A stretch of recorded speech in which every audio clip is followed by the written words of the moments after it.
Welcome to This Week in Money. I'm Jim Goddard. Today, Ross Clark from chartsandmarkets.com runs down the major markets where some of them tease their previous record highs. He checks out gold, silver, platinum, palladium, crude, the U.S. and Canadian dollars. Veteran trader Victor Adair comments on how do you trade the Iran-Israel war. He also examines the U.S. dollar, gold, silver, and crude. He also tells us if you should trade differently during times of high stress. Author Kerry Lutz tells us about his new book, The World According to Martin Armstrong, Conversations with the Master Forecaster. He also discusses how cryptocurrency may be used to get the U.S. out of its crippling debt. Publisher of the Campbell Real Estate Timing Letter, Robert Campbell, joins us from San Diego to discuss real estate in the U.S. and the huge economic risks posed by the shooting war in the Middle East. We'll talk to Ross Clark right after this. Don't miss out. Stay informed. Receive the HowStreet.com weekly recap with thought-provoking podcasts, radio, and articles delivered to your inbox. Sign up for the HowStreet.com weekly recap on our homepage at HowStreet.com. Welcome to This Week in Money, the source for market opinions. Here is Jim Goddard. My guest is Ross Clark from chartsandmarkets.com, where you'll find insightful market commentary and timely technical analysis. You can find him on X at Charts by Ross. Welcome back to This Week in Money.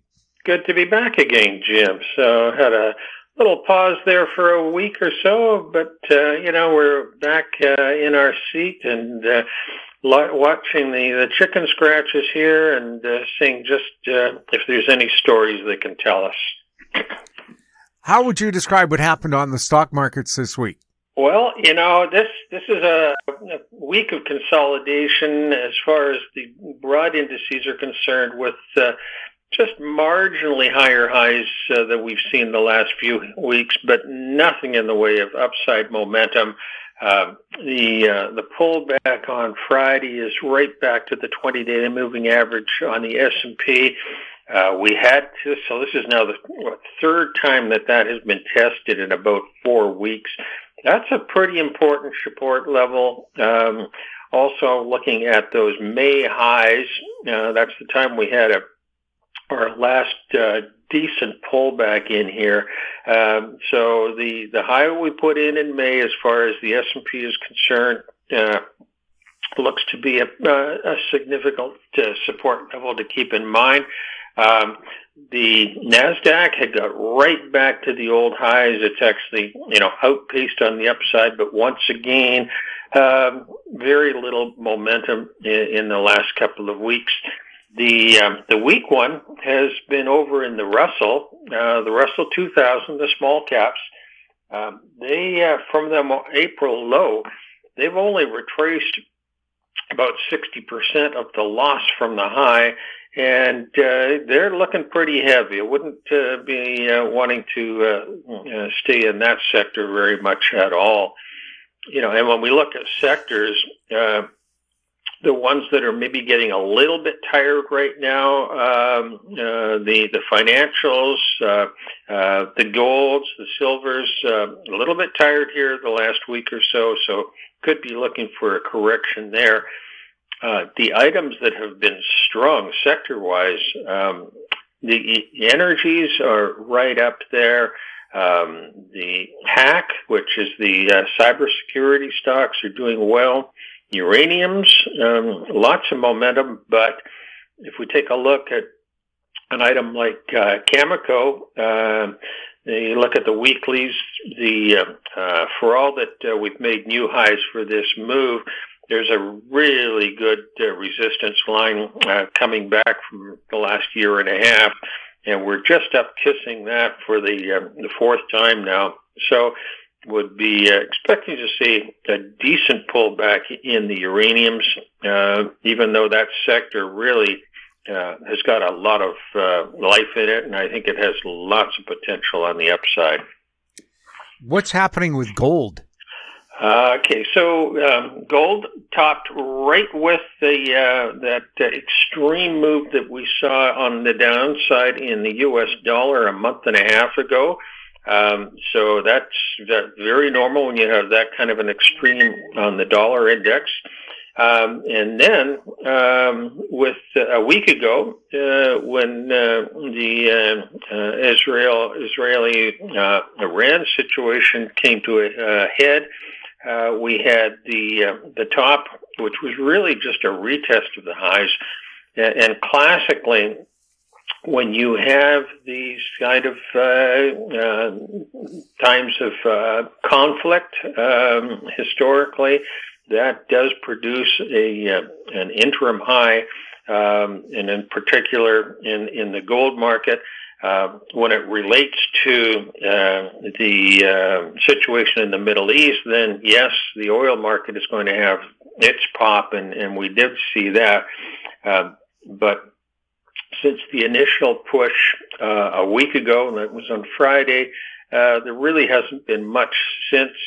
And for gold, usually what happens after a move like that, it's going to settle back down and test a pretty good support level. So I wouldn't be at all surprised that we get back down to 3,200 and possibly deeper than that.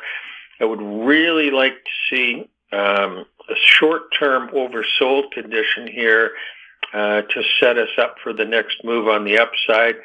Ideally, we get a relative strength index that's down into the mid or low 30s. So that's going to take a few bad days, maybe after a consolidation period up here. So we just have patience as far as the gold market is concerned. Now, other precious metals, silver had its big breakout 10 days ago. Managed to push through that $34 to $35 level, and ran up to pretty good highs around 37. It looks like a correction here, maybe back into that $34 to $35 range is possible. Wouldn't be at all surprised on that. But this breakout, from our perspective, looks like it's part of the an initial run now, which could take us up until 2024, or 2026. So lots of potential on the upside. You want to look for corrections to be a buyer. And if I look at the silver stocks, we're having now starting to see a correction as far as those are concerned. They topped a week and a half ago, and starting to see the first decent correction. Could have some nice oversold conditions in this coming week. So we're going to be taking a look at that as a potential for individual stocks, or even the ETF, either the SILJ or the SLV. Look for some pullbacks there as buying opportunities. The other precious metal that has made the significant breakout is platinum. Broke out about 3 or 4 weeks ago. Had a good run on what we would call a sign of strength move, where it went up and became exhausted on the upside on June the 12th on exceptional volume. And after that, you would typically see a consolidation with a pullback. And when you've got long consolidations in commodities, you historically will see the pullback after the first run give back only 23 or 38%, those being Fibonacci retracements. And so for platinum, that did fit to that model. Support was found at 1,200. We'll look to see how that holds at this point. But this is a pretty big breakout out of a long consolidation in platinum, and probably some pretty good upside as far as that one is concerned. Has crude exploded with the tensions in the Middle East rising? Oh, yeah, without a doubt. I mean, this was just an overnighter. We clearly had bottomed down at 56, and that was a decent-looking base, with hindsight. As it came through 64, it had some momentum going for it. We had that, one-day surge that took us up to 77. And who knows what's going to happen here in this next couple of weeks. If the situation accelerates and, any of the, if we start to see problems that would then result in problems at the Straits of Hormuz, who knows what the price could be on the upside. However, if they can get some peace talks going, do we settle back right down into the mid to low 60s again? To me, that's not a tradable item. It's a binary item based upon use. So why take the chance? Up or down, flip the coin, and if you're lucky, you manage to get it right. What's going on with the U.S. and Canadian dollars? U.S. dollar had a good bottom here a week ago. We got down to relatively new lows, not dramatic, and have bounced back just enough to not be oversold anymore. We're around 98 and change. I think it would need to get through the 99.5 to show that it's making a base here and turning. We had that huge downside exhaustion move at the end of April. After that dramatic run, that's where you got the bounce. Let's see. I think this still has a chance to form a bit of a base in here. And as I say, probably moving through 99 would be the first indication that we're seeing a decent turn. The Canadian dollar has been doing well since bottoming at 68.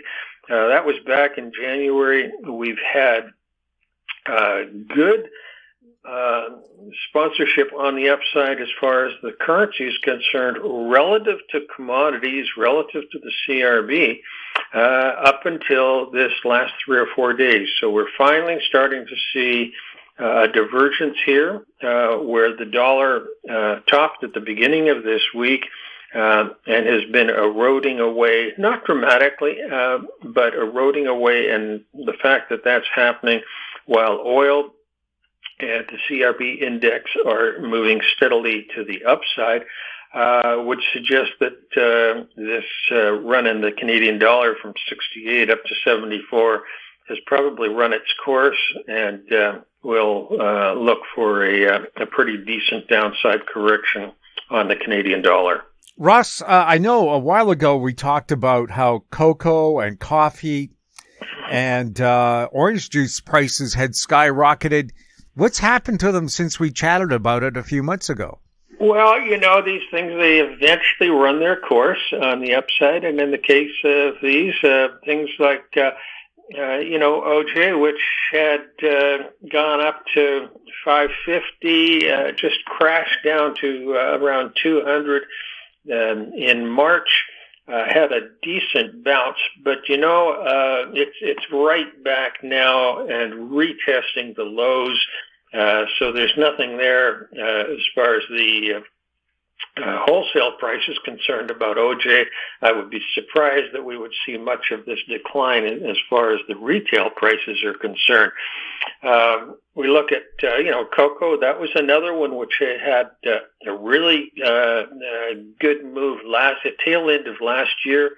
And we ran from 7,000 to 13,000 and right back down to 8. And we're, after a 2-month bounce, we're right back down to 8. So once again, retail prices are probably not going to express any of this move. I know when you go through the counter and you take a look at those chocolate bar prices, you're thinking, whoa, that used to be what price, and it is where now? So for all that we might see some wholesale prices drop, then don't look for it to occur over on the counters. Coffee's the other one, which made a really big run and has given half of that back. But don't look for the big drop in coffee prices at Starbucks. Ross, thank you so much for the update. Good to be with you, Jim. My guest has been Ross Clark from chartsandmarkets.com. Find him on X at Charts by Ross. Coming up, Victor Adair, next on This Week in Money. Always consult your investment professional before making any investment decision. This Week in Money is archived online at talkdigitalnetwork.com. Welcome back. My guest is Victor Adair, recently retired from nearly 50 years of being in the brokerage business in British Columbia, but still very active in the markets. He's speaking to us from Parksville on Vancouver Island. His website, VictorAdair.ca. Welcome back to This Week in Money. Jim, it's always a pleasure to talk with you. Thank you. Before we talk about individual markets, let's talk about the elephant in the room, maybe a camel. The war between Israel and Iran. What's your take, and how do you trade it? I think my first thought on that was how quiet the markets were around that event. I mean, for years, I guess, people have thought that a direct conflict between Iran and Israel was sort of like the existential outcome of trouble in the Middle East. And really, the stock market's gone kind of sideways. We put on $10 maybe in WTI, but $73 or thereabouts isn't the kind of picture that you'd expect paints real fear in the markets. Currency markets seem to be dead in the water, and so are the interest rate markets. So I mean, that's what the market's doing. In a really top down, have a look at things. The war between Iran and Israel, it seemed to me, and I've been writing about this for some time in my blog, that I think the war started back on October 7, 23, when Hamas attacked Israel. And certainly once the Israelis went, just sort of took it to Hezbollah as so successfully it seemed. It just seemed, in my mind, I think I even wrote in my blog, I said, I think this time, the Israelis want to finish the job, as it were, that the people around them that have been hating them and wanting to, destroy them and push them into the sea, they're done with that. So I kind of think that's the backdrop to what's happening now. In Canadian terms, I think we knew there had to come a face-off between Israel and Iran. So here we are, and gosh, it's been less dramatic than we might have thought in terms of market reaction. How do I trade it? I'm going to say the first thing I do is I'm just going to absolutely acknowledge I have no idea how this is going to play out. So, if you thought one thing and you made a big bet on that, you could so easily be wrong. I'm going to trade cautiously. I think there's clearly, this is one of those examples where there's more things going on than you can possibly imagine, and you just can't know, what's happening. So I think it's a good time to be cautious. And I'm just talking about this from a trading perspective. The number one job in trading, from my point of view, is to protect your capital. It is so easy to lose money. It's not all that difficult to make money. It's hard to hang on to it. So when you get into a situation like we have now, where markets could move hard one way or the other, and you have no idea which way, I think it's a good time to be relatively cautious. The S&P has recovered nearly all the losses it incurred between February and early April and is now drifting sideways near all-time highs. What are your thoughts there? Well, yeah, as I was just saying, the S&P, the other major indices have been kind of going sideways. I mean, go back to January and going into the inauguration period, and I thought that was sort of the cherry on top when Trump was talking about the new golden era that was going to come. There was, and I had information about this on my blog, certainly how the American equity market had so outperformed the rest of the world. The rest of the world didn't matter. It was like 70% of the capitalization of global stock markets was American. The other 30% was scattered around the rest of the globe. By the cherry on top, what I mean is that was just about the time that the U.S. dollar reached an all-time high on a trade-weighted index. The stock index is at an all-time high. And, where do you go from there? So I think the market was a little overbought. We got into all the stress over Trump saying one thing and then changing his mind, it seemed, a few minutes later on the tariffs. We had the Liberation Day sell-off. I think at its worst in early April, the S&P was down about 20%, and now we've come bouncing back from that. I'm kind of looking at this from a longer-term perspective, looking at where we were in 2008, 2009, the huge run that we've had from there to the highs we have these days. Everything's richly priced in the equity market historically, and so I'm a little skeptical. But at the same time, I think it's possible that we are entering another one of those new eras where it's not the internet this time; it's artificial intelligence. Some people say it's a bunch of BS and a lot of frauds and scams. Whatever, surely there is, but it seems as though there is a bit of a new era aspect to it. And America has the leading edge on that by a country mile, it would seem. Although, some people say China's catching up rapidly. Let me just leave China for a sec. I've got some thoughts on that we might get back to.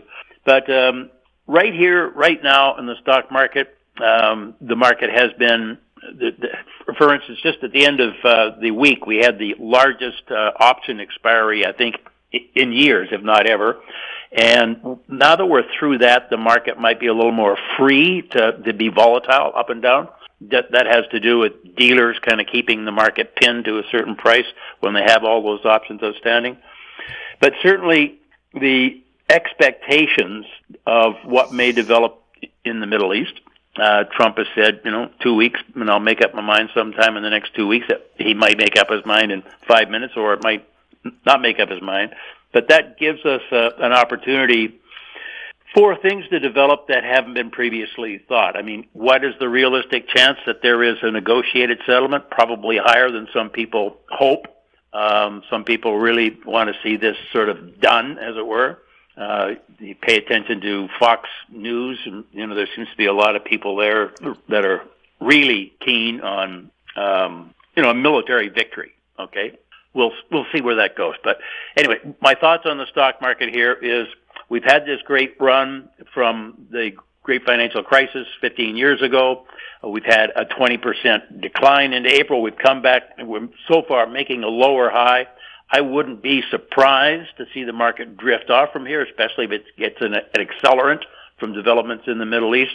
And I could also see it going higher as the market kind of really gets excited about the new era of artificial intelligence and so on.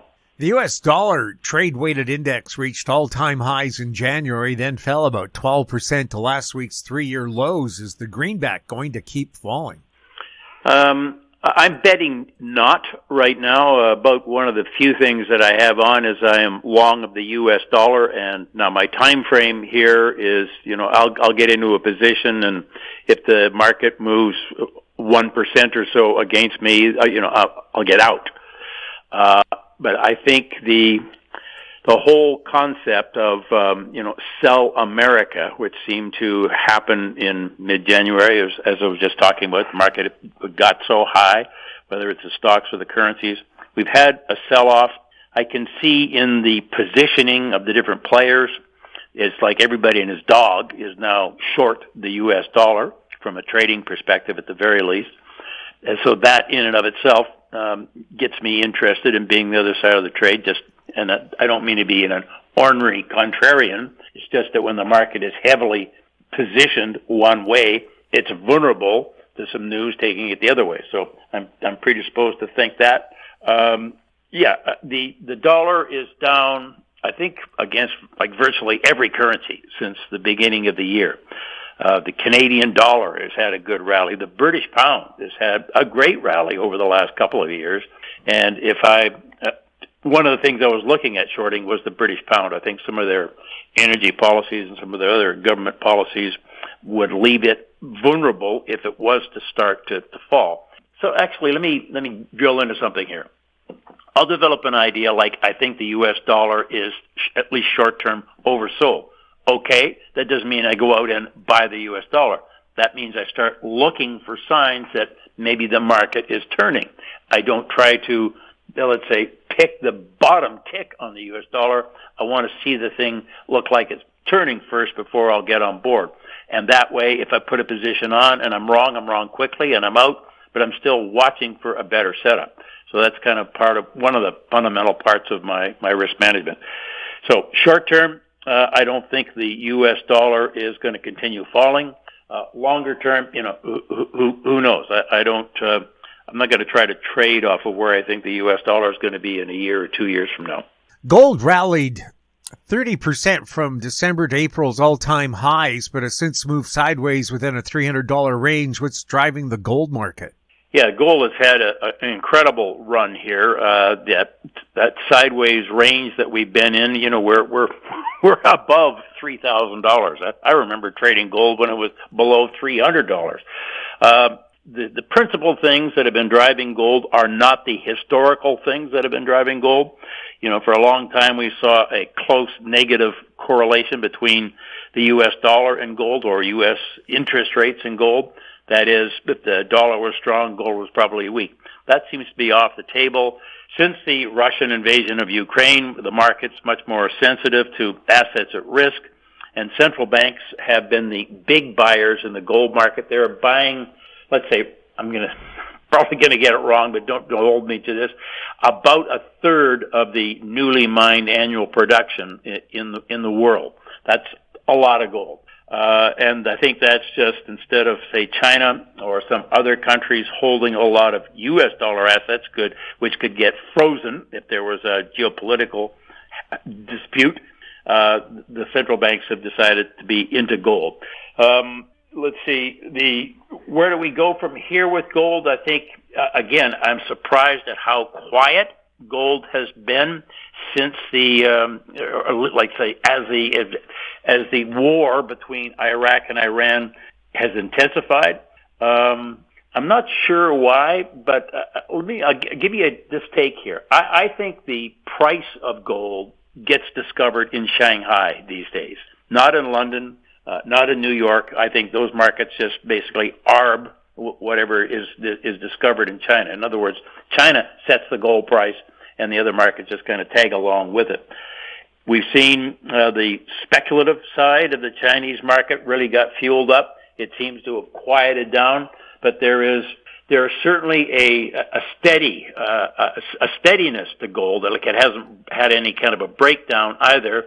And I think the other aspect that's really behind gold is that it's like the true measure of value in a world where a lot of other things, whether it's treasury bonds or stocks or property prices or what have you, are maybe over-levered.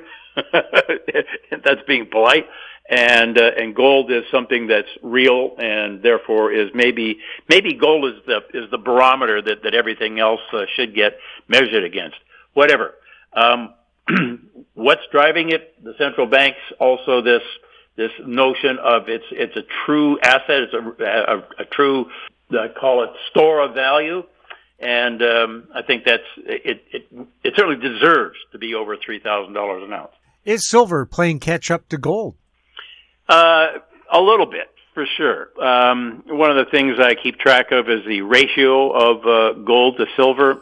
Here, I think it was about 2 months ago, it took 60 ounces of silver to buy 1 ounce of gold. And that is, if not the all-time high, it's certainly near the all-time high. I think we spiked higher than that in the early days of the COVID crisis back 5 years ago. But yeah, silver is now, let's call it, $35, $36 thereabouts. Gold is $3,300. I think it takes about 40 ounces of silver to buy 1 ounce of gold. Another way to look at it is, and by the way, back when, the older people will remember this, when gold hit $850 for the first time, silver traded to $50 in January of 1980. If the ratio was to be maintained since then, or if you're just to adjust silver, an inflation-adjusted price of silver, it would be closer to $200 an ounce, not 36 or 37. So yes, silver is playing a little catch-up here recently, the past couple of months, to gold. But if it indeed is going to really play catch-up, it's got a long way to go. Now, people that are bullish silver might get really excited about that. I'm not saying that that's going to happen. I think gold is, one of the things I've said was that the central banks wanted gold. They wanted bullion, and they wanted it in their vaults. They didn't want it stored someplace else in the world. They didn't want mining shares. They didn't want silver. They didn't want platinum, and so on. They wanted gold. So there's still that, and I think that'll make it difficult, for silver to ever catch up to gold in terms of, getting to like $200 an ounce, because gold is more special than silver. But yeah, lately we've had a pop in the price of silver. Another aspect of that, once the price pops, people are looking around for reasons. There's talk about every missile that goes out there in the world that gets built and ultimately flies off somewhere requires a lot of silver. There's silver needed for all of the AI that's going to happen with the power centers and all that. So there's a lot of talk now about, why silver is rising. But anyway, to answer your question, silver is playing a little bit of catch up to gold, but it's a long way behind gold compared to what it was in days gone by. WTI crude is now $73, up from about $55 lows made in April and May. Can it sustain those gains, and can you see it going above $100? I tell you what, I would have thought it'd be over $100 now. When the attacks first happened, I thought, oh man, here we go. And I've seen these spikes in oil before. What we get to $130 thereabouts following the Russian invasion of Ukraine. Anyway, it didn't get anywhere near there. We were at $55. I think the backstory here prior, let's say outside of geopolitical stress in the Middle East, to say it that way, outside of that, I think there's a bit of an oil glut. It's not like we're up to our necks in it or anything like that, but, we're talking 1 million barrels, 2 million barrels a day, maybe, on supply. So you could say at $73, we've probably got $13, $15 of risk premium in it right now, which might mean that if there is a rather peaceful settlement sometime soon between Iran and Israel, that we could see, oil back below $60. But as I was saying when we first started the show, you just don't know what's going to happen in the Middle East. You may have some, you may have a range of outcomes, and what actually happens isn't even within your range of outcomes. Could it go north of 100? Certainly. I think, that one of the things I watch with oil is the volatility. And, of course, as expected, it's kind of gone off the charts. It's kind of like, who wants to sell a crude oil call? Well, somebody will, if you offer them enough money.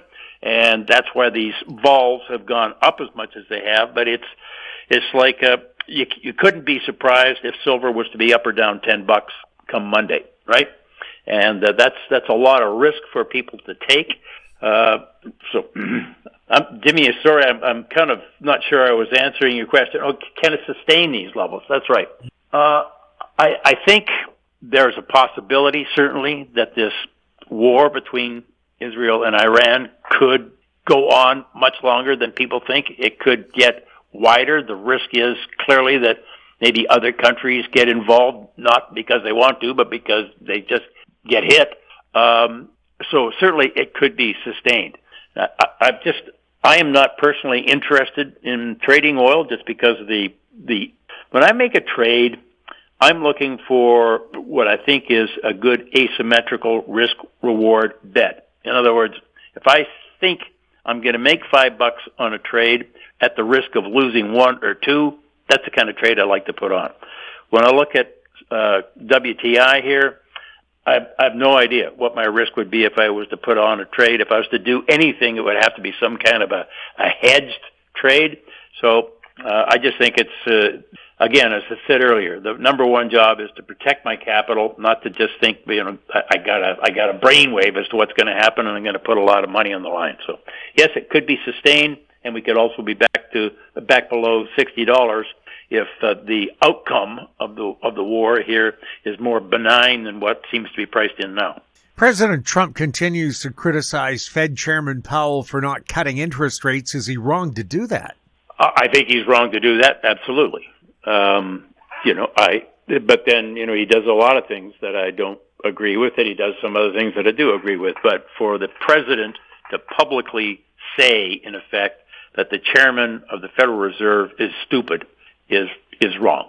He shouldn't do that. But, it's Trump, so he's done that. I think what Powell is, Powell's not trying to be difficult. What did Trump say? I think he hates me. Well, who knows? But I don't think that's why Powell is doing what he's doing. I think Powell is genuinely doing what he thinks is right. Now, Trump's also said he's late. Well, yeah, he may be late, but he is, the economy isn't like it's in a recession. Some folks, say one's coming, and some folks have been saying one's coming for the last 2 years. Interest rates are where they are because of where the market puts it. I think there's talk out there about bond yields are going to go higher. And I can understand the argument. And the basis of the argument, I guess, is that their never-ending deficits are going to be there, and they need to be financed, and people that are going to buy bonds need to be compensated for that. So, you got to get the prices down so that they get more return on their investment.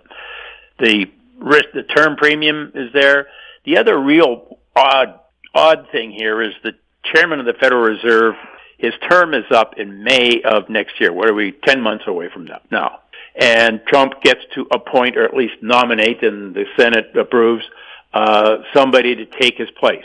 Well, you can bet that whoever that is going to be more, call it, dovish on interest rates than Powell is.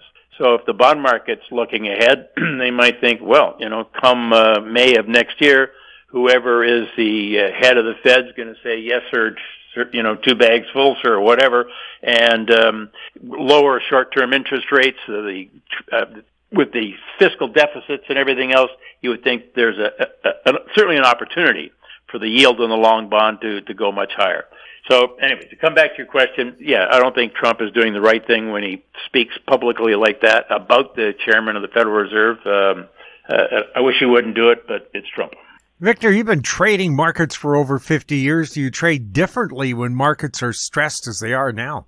I do, and I have to say I don't like it. I don't like the stress in the markets, and so it doesn't matter whether I like it or not, right? It's there.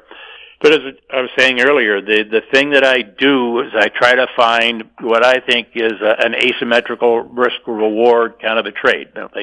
Right now, as mentioned earlier, I am long of the U.S. dollar against the euro.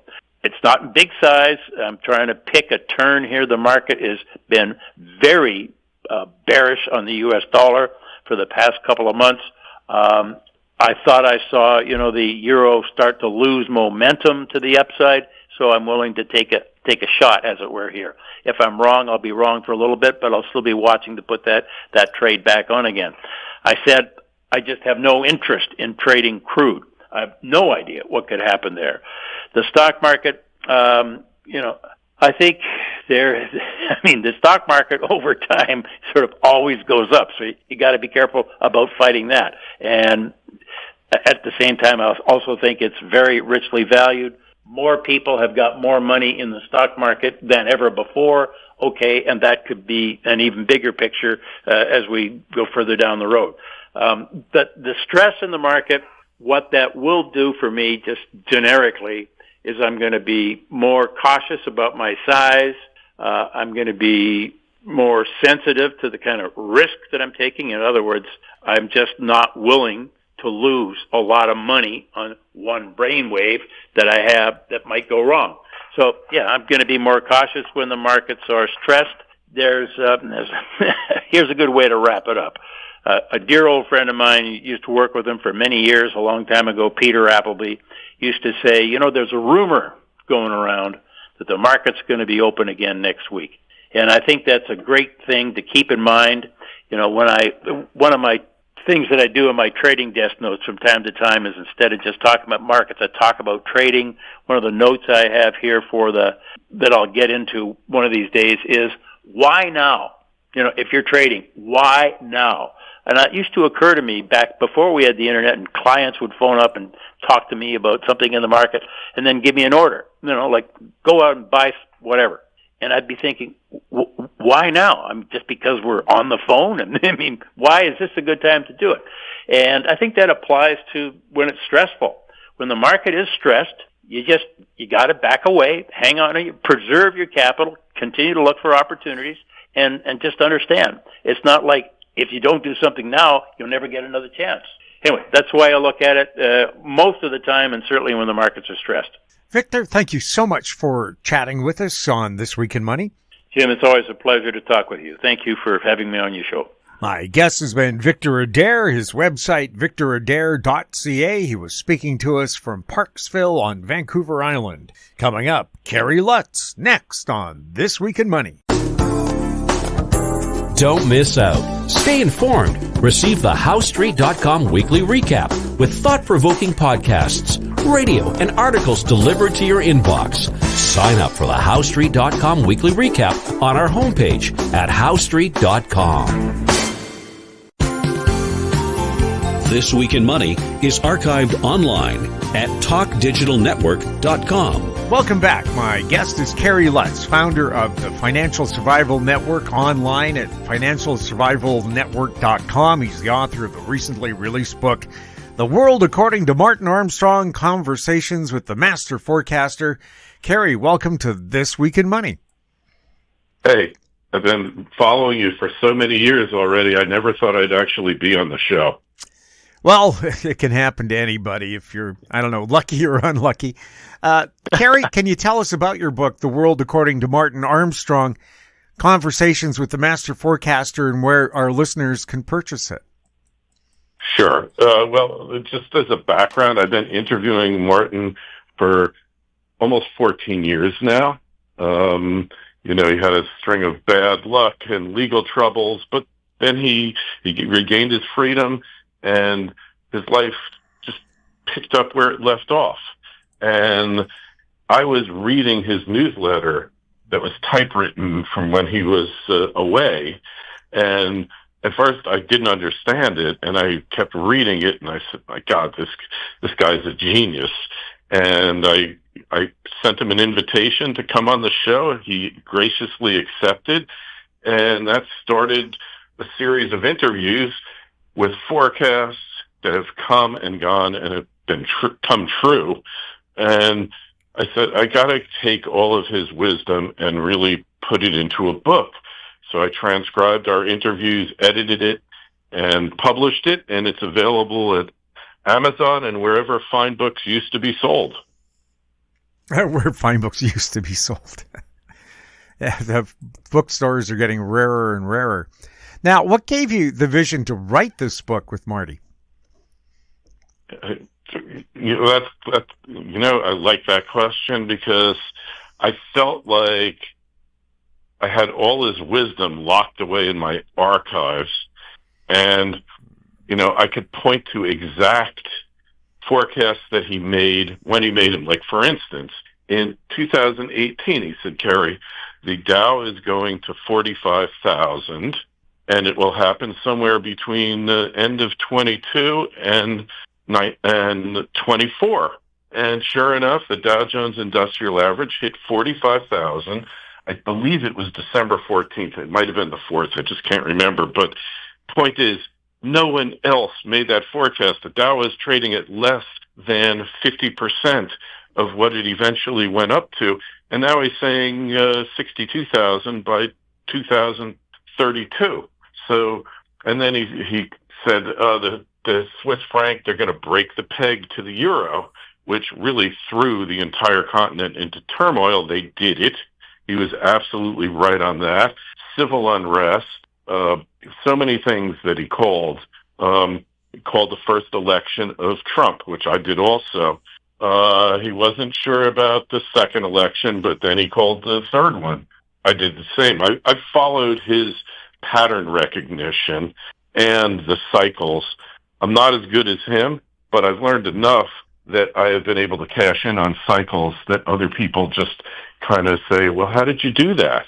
And so I felt like the book would be an instruction manual for people to recognize these patterns. You know, you're not going to be Martin Armstrong. No, there's only one Martin Armstrong, but you can acquire the skills. And I felt like, hey, if I do anything, been interviewing people for 14 years, if I can get this information out there in a readable and digestible format, people are going to be able to take advantage of that. And just today I was looking, I don't usually look at YouTube comments, but I had an interview with Martin, and one of the people said, hey, I heard about Martin in 2013, I think he said, or 13 years ago, and found him to be brilliant, and he's really enriched my life, as well as helped me make a lot of money during that time.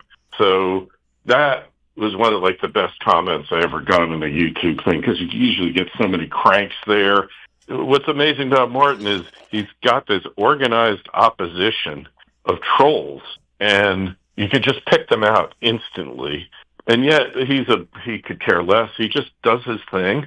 You know, he's leading a great life now. He's got his life back. And I felt like his story needed to be told from a different perspective. He doesn't really talk about himself. He's very self-effacing. He doesn't really talk about a lot of things that he certainly could, you know. Martin Armstrong wrote the foreword to your book. Would it be safe to say he really likes it? Yeah, I think he did.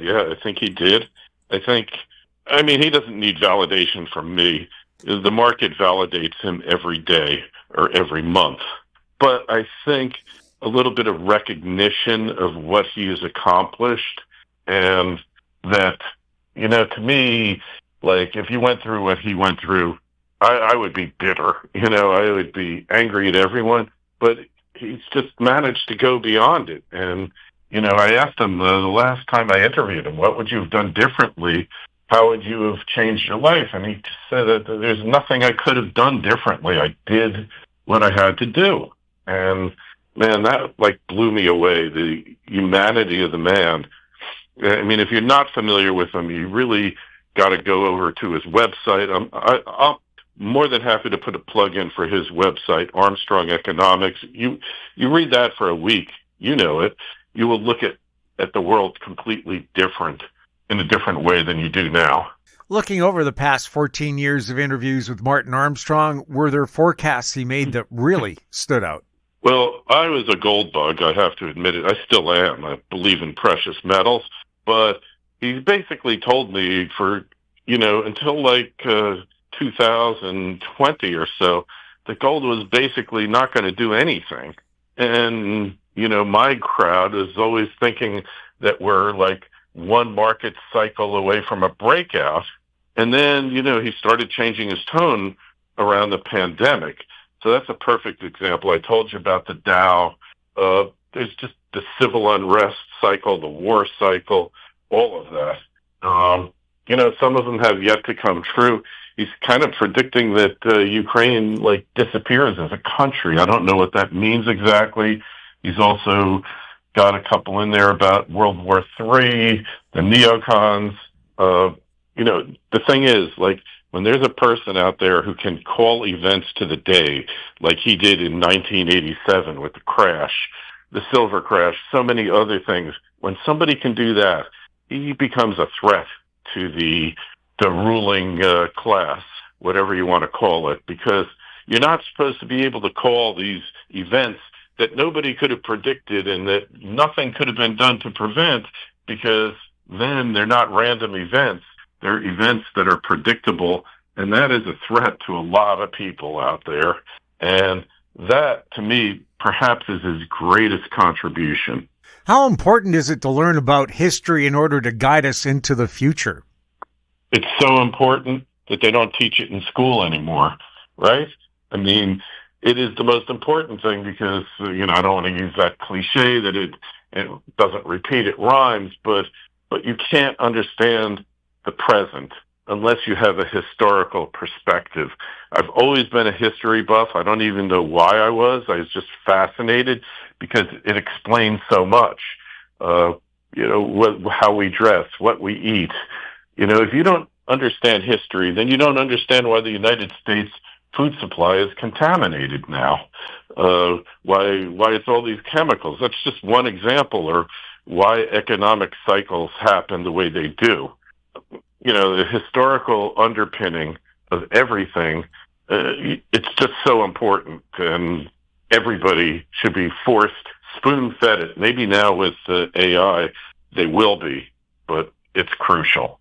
Are some of Martin's predictions currently in motion? Oh, yeah. The Ukraine one, World War III. I'm not a real big believer in World War III. I think, I believe in the cycles and everything else, but I do believe there is a thing called divine providence, whether you call it intercession or whatever. I don't believe that everything can be predicted precisely, but I think that a lot of things can be forecast. I don't want to say predicted because that's like psychic. Martin's not looking into a crystal ball. He's not using astrology, although maybe that has a place in certain situations. So a lot of it's unfolding, but it isn't necessarily going to unfold in exactly the way he says. Are Martin Armstrong's forecasts even more important going forward with all the geopolitical turmoil in the world today? Certainly, because of all those tensions and everything else, the volatility has gone up dramatically. Maybe it's like the weather, maybe it's like hurricanes in Florida or earthquakes. Maybe it's all connected. I think he would argue that it probably is. So the uncertainty, the inability to make really long-term calls, whether it's planning your life or investments, where to put your money, understanding this is more important than ever. Since your book was released, has Martin updated any of his long-term outlooks?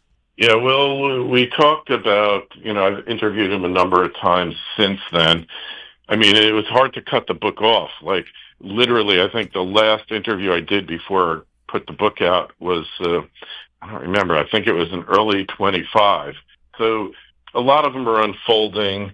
A lot of it, he updated, he said, it's obvious to you and me, we're in the space, $50 plus silver, $5,000 gold. But, he said when gold goes up, it'll be going up because other things are breaking, like the monetary system. For some reason, Martin, as you mentioned, has naysayers that comment whenever he does an interview. He's made some great forecasts. The negativity makes no sense. What are your thoughts? It's organized. I don't know who's behind it, and I can't even speculate. I don't know. He's made some enemies along the way. I've had people I know say he never made an accurate forecast, and I say, yeah, well, what happened in 2018? What happened in 1987? What happened with the housing bust? All of these things, and they're quiet. So I guess he's become a polarizing figure, but through kind of no fault of his own. It's sometimes when you're right, people really resent you for it. As we head into the second half of 2025, what concerns you the most? Well, I'm kind of at a point in my life where I don't really think about what's going to happen as much as just trying to live my own best life. But the geopolitical situation, the dollar, a lot of things are signaling that there's problems ahead, and we're not addressing it. And the history of debt, he was going to write a book called The History of Debt, and he had like 800 pages of it written, but I don't know what happened. But sovereign debt always gets defaulted on. It's not like anyone ever pays it off. And there's historical precedent. So if anything worries me, it's the inability to manage the debt. You can only play these games, quantitative easing, quantitative tightening, for so long. We have to change what we're doing here because, the whole world has learned to grasp for pleasure today and not worry about what's going to happen in the future. And the whole thing that builds an economy is deferred gratification, right? It's where you say, I will not spend this money, I will invest it so I can get a return that I'll be able to use later on in life. But we've lost that. The vast majority of people in the world don't understand it and don't want to understand it. They want what they want, and they want it now. And that is really the crux of the debt bomb that we have now, because the politicians, one way or the other, they're going to give you what you want because that's the only way they can get elected. If they don't give you what you want, they aren't going to get elected. So the generosity of the public fisc is always first and foremost on their minds. How do I make these people happy so the next time I come around looking for money and I want to get elected, they'll be voting for me? That's a real problem, and maybe it's an inherent flaw in democracy. I can't remember. I think it was de Tocqueville said, it'll last until the majority of people figure out that they can vote themselves benefits at the expense of the minority, and then democracy is kind of dead. And I feel like we're really at that point now. Nobody wants to give anything up. I paid into Social Security my whole life. I'm entitled. I pay taxes, all of that. And that is a real problem. But, that's the capitalistic system where everybody is free to pursue their own self-interest, preferably not at the expense or detriment of others. So you pursue that interest, and everybody's pursuing their own interest, and somehow it all works. And when it works amazing. But when it fails, the failure is really big. Is the U.S. Social Security system in danger of collapse due to insecure financing? Oh, for sure. I mean, it's a classical Ponzi scheme. And, man, I don't even think Ponzi scheme was as bad as what we have now. But they keep upping the benefits. They keep widening the pool of people that can collect. They cut back a couple of times, raising the retirement age and taxing you if you retire before your retirement age, which is, I think right now is 67. For me, it was 66 in 6 months, but they raised it. So, yeah, this thing is like a ship that's taken on water, and rather than trying to bail it out, the politicians are just taking buckets and dumping more water in the ship, and it's going to sink. Now, in ancient times, when a king or queen died, they forgave everyone's debts. Are they going to have to do something like that? I think something like that happened after the Second World War. All that money we owed, well, it's gone now. We're just starting from zero again. And if they did start from zero, how long would it take them to mess it up again? Well, there's a reason why you have a jubilee every 7 years in the Bible, because it takes them 7 years to screw it up. And in that case, it was like people were getting enslaved because of their debts. And then you have the Grand Jubilee every 49 years. So that's 7 cycles of 7, which Armstrong could explain that perhaps better than me, why that works. So at Grand Jubilee, well, there's only a few ways to deal with the debt. You can inflate it away, which is a form of default. You could default on it, or you can renegotiate it. My theory is they're going to use cryptocurrency to basically pay off the debt. If you look at Bitcoin, it is the greatest performing investment in quotes, in the history of humanity. I mean, how many other investments could you put 10 cents into 14 years ago, and it's worth $110,000? That is like over 1 million times return. and for them to jack it up another 10,000 times, say, so a Bitcoin is worth 100 million, and the U.S. government's sitting on a huge haul. Just today, the U.S. attorney for the District of Columbia said they confiscated $225 million worth of crypto, and who knows how much they've confiscated over the last decade. The U.S. government could be sitting on 1 million coins, and they might have been buying it up surreptitiously as well. Bitcoin's revalued. Originally, I thought they would just give it to the people holding the debt holders, say, here you go, have some Bitcoin. But now what I realize they're going to do is actually issue another coin that is backed by Bitcoin, and it's going to be called a stable coin. As Bitcoin goes up, they can keep issuing more stable coins because there's a direct ratio. Getting a little ahead, but this is how they're going to address it. Everything I see, the current administration in the U.S. embracing cryptocurrency. Someone told me when I was at the Bitcoin conference in Vegas that half of the Republican Party's contributions come from crypto people. Blackstone, or I can't remember if it's Blackstone or BlackRock, one of the blacks was actually sponsoring that Bitcoin conference. So there is no other way to do it. So the best thing would be to find something that's super valuable that you got for nothing, and then you can use it to just eliminate your debt. They say revalue gold.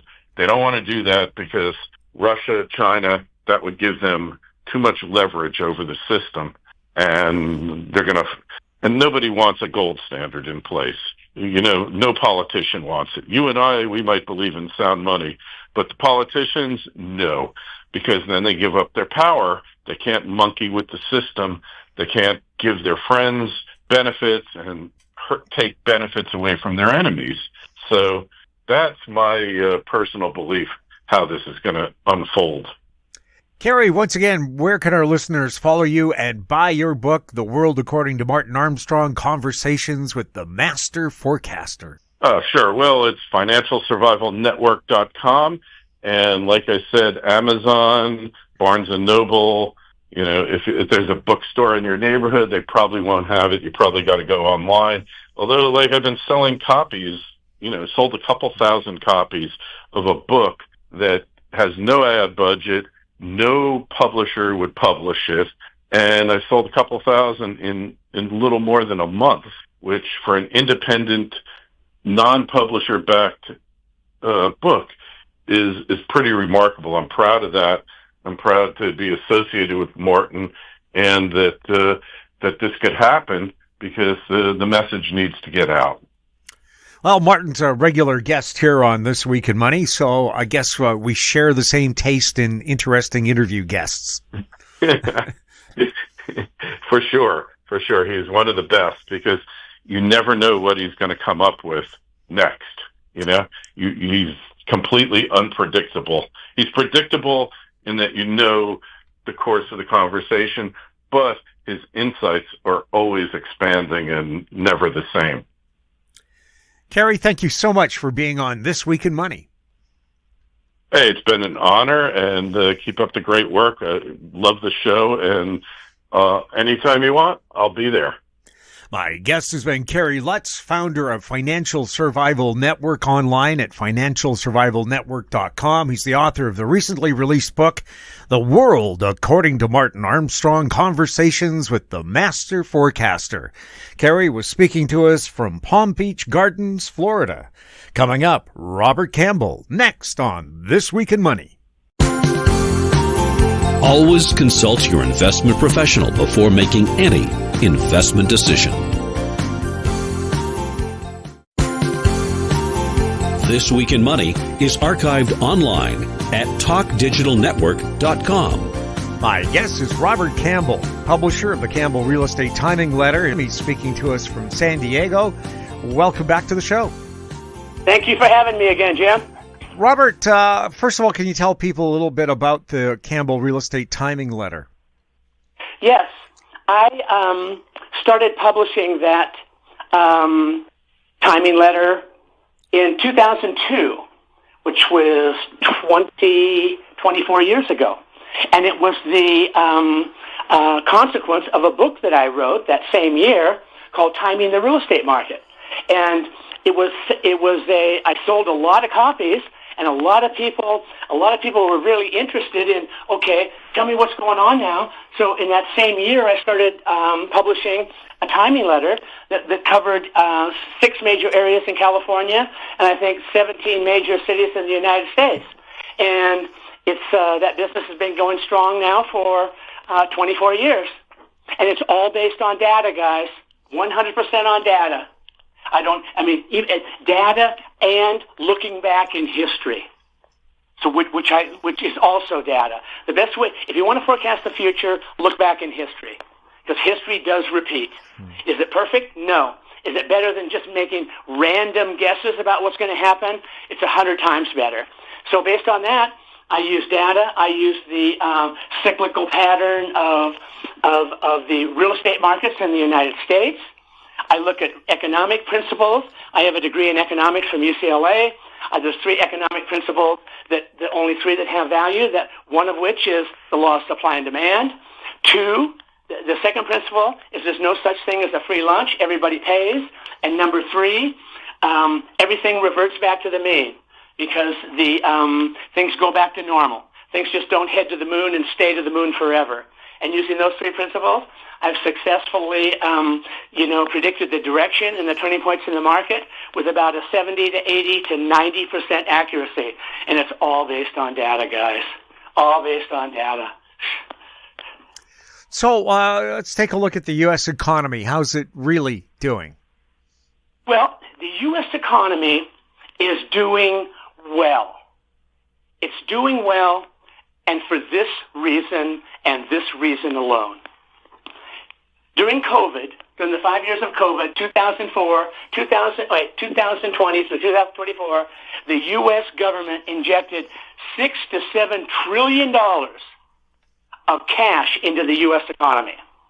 That's quite a stimulant. And it just jacked everything up. The economy went crazy. The stock market went crazy.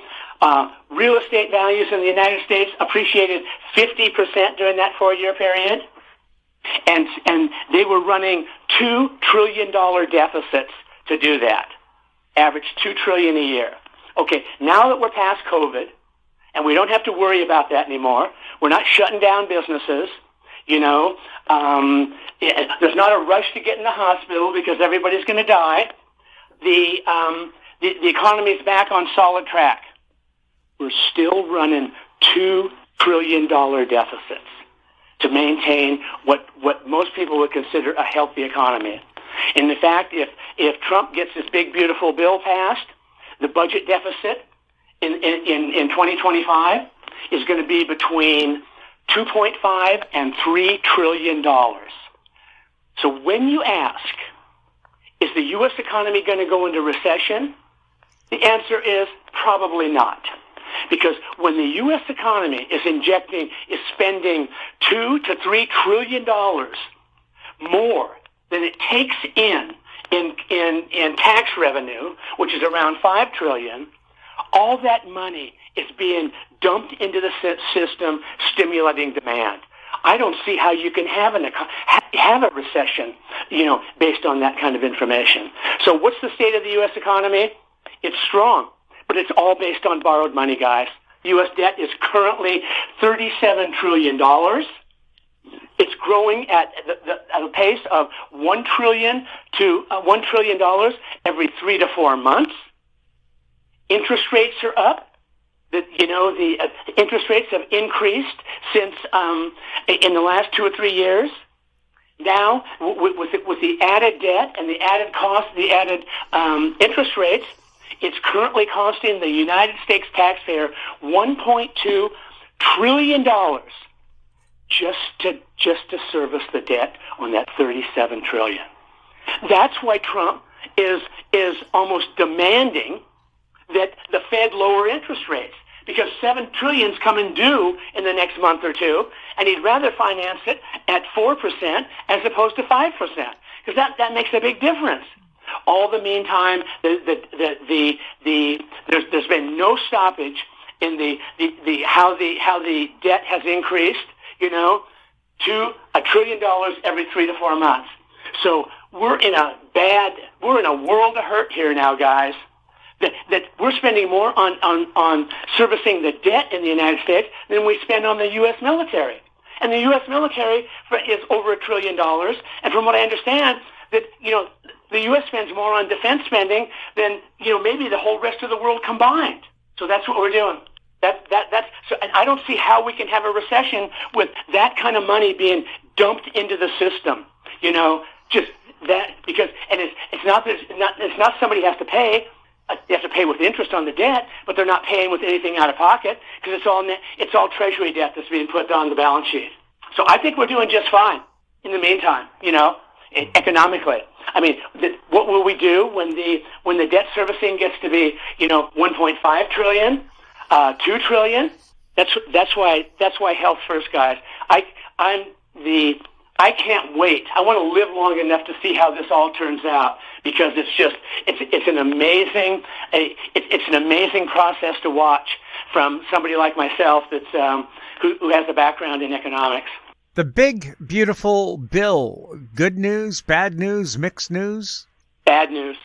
It's bad news. Everybody says, how it's done all that almost, you have all these different categories like Social Security spending, Medicare spending, defense spending, what else? Yeah, debt servicing, running the government, blah, blah, blah, right down the line. I think let's say there's 10 different categories, major categories. In each instance, the budget is bigger in that bill than it was the previous year. So, in other words, guys, this train isn't going to stop. If they were to stop, if the U.S. government would, let's just hypothetically say, we're going to balance the budget. We're going to live within our means, like normal human beings have to do. There's going to be no deficit. Even if they dropped the deficit by $1 trillion, the U.S. economy would go into a tailspin that like you haven't seen in a long time. And if they would balance the budget, we'd be in a depression. Because all of a sudden you're pulling $3 trillion worth of demand out of the U.S. economy. Oh my God. Unemployment would go to, probably 20-25% like it did during the 30s. The economy would shrink like crazy. Maybe it'd start, 7, 8, 10% per year. So nothing's stopping this train. You can't stop it. It's politically that it would be political suicide to try to balance the budget or even come close to it, because we've already gotten ourselves into a situation where we need to spend $3 trillion more than we take in order to keep the train on the tracks. The state of U.S. real estate. The state of U.S. real estate, that is that nationally and in California, prices are still increasing. But the rate of growth, annual rate of growth, has decreased in each of the last, 8 to 10 months. So it's slowing down. There are spots in the United States, some major cities, like Austin, Texas, San Francisco, Tampa, Florida, to name a few, Boise, Idaho, where the rate of growth, the market has already turned in those cities, major cities. However, collectively, prices are still slowly going up, on a national and a California basis. And the reason for that is really, really simple. Back to the law of supply and demand. There's still more demand for houses than there is supply. And you go, how can that be? How can that be? Demand's off 40% in the last, from the peak of the market in mid-2022, 3 years ago. 40%. Normally, if demand falls 40%, we are in such a bear market, a crazy bear market, strong bear market, but we're not.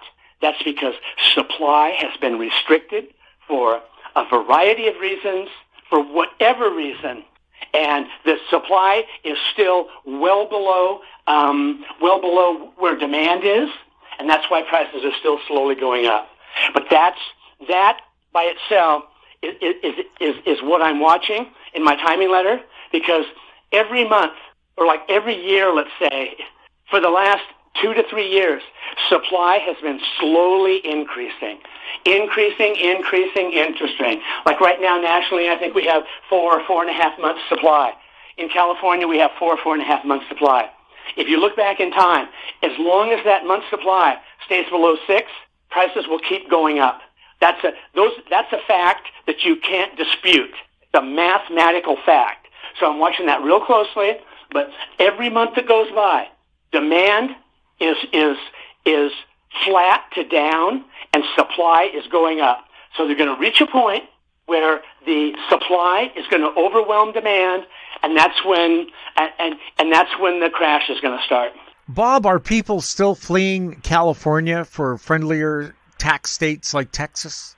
I think so. And I think the people that are fleeing are the rich people, business people. They're fleeing. I know Elon Musk, I think he relocated one or more of his businesses out of the Bay Area into Texas. And I know other people are doing the same thing. So I think so. The big money, the smart money is getting out. As far as real estate is concerned, that let's say we go back in time 10 or 15 years. If somebody sold their and only because I'm in touch with a lot of real estate agents, because that out of my total subscribership, maybe 25% are actively in the real estate business, either as a mortgage broker or a real estate sales agent. 10 or 15 years ago, if somebody sold their house in San Diego, let's say, 90% of those people would sell their house and buy a more expensive house in San Diego. Today, it's just the opposite. You sell your house, and this comes straight from the agent's mouth, who I trust.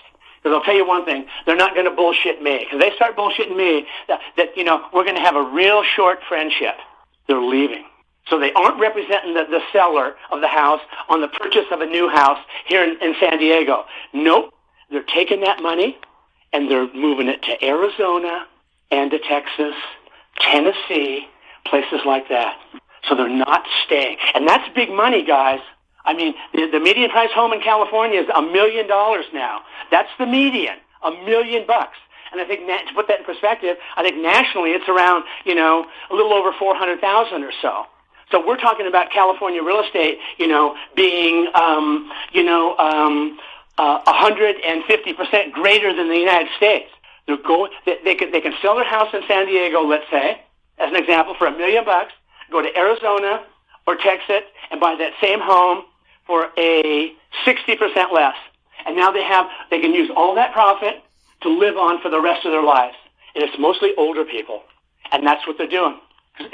Having money tied up in a home, the home you live in generates no income, and you have to survive. And, survival is the first rule of success. And living in California, it has the second highest cost of living in the United States, only behind Hawaii. And Hawaii is something like 10 or 20% higher than California, if that's unbelievable. If you can believe that, that's how expensive Hawaii is. So they need to lower their cost of living, so they're getting out of state. What are the risks to the U.S. economy from the problems in the Middle East right now? Yeah, I appreciate you asking that, because I'm following that very carefully. And as politics aside, if that's become very, very tense, as most of you almost certainly know. And if the U.S. attacks Iran, and the Iran has basically all control over the Straits of Hormuz, through which 50% of all the oil goes in the world, and that gets shut down, you could see oil prices double or triple in a matter of weeks. So instead of gasoline in California costing $5 a gallon, which is the highest in the United States, it would go to 10 or maybe even 12 or maybe even 15, and that would cripple the economy, cripple it. And I'm not talking about anything else other than just the cost of oil. The world runs on crude oil, and most of it goes through the Straits of Hormuz, and that's where Iran has control over it. And I'm just saying, like, if you were attacked by a major, would they do that? Of course they would do that. Of course they would. Would they think they're just going to roll over and die? No. And all of a sudden, and there it starts. So of all of a sudden, now we're in a wartime economy. I mean, if the U.S. was to attack Iran, they're not going to take it out with airstrikes. Many of you may remember Desert Storm. Forget when that was. When was that, Jim? 2002 or something like that? It was in the 90s. America sent 800,000 ground troops into Iraq.